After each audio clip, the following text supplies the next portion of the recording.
Guys, let's talk a bit about your seasons. Kuku, you're coming off a great season.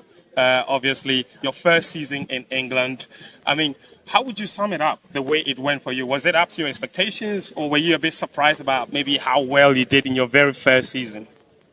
Personally, before I even took the step, I knew I was ready for the challenge. That's why I went for it. So once I was ready, I knew what I expected from myself. And then, but big ups to all the teammates and the people around my club. They really helped me to settle in as well. But I also put in the effort day in, day out, every single time, It's a lot of games, tough games. It's a difficult league, but I still believe that I'm far from my abilities, It's just the beginning, and it was good to announce myself in the first season. And we know it's going to get much tougher now, so I'm prepared for it as well. Because the rest of the guys will be ready for you.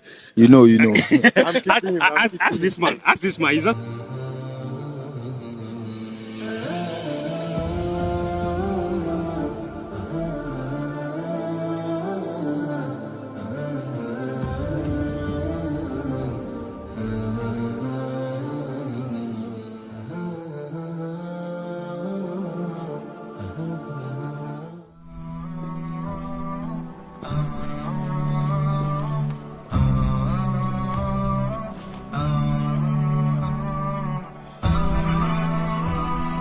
Hafiz TV, unique every day.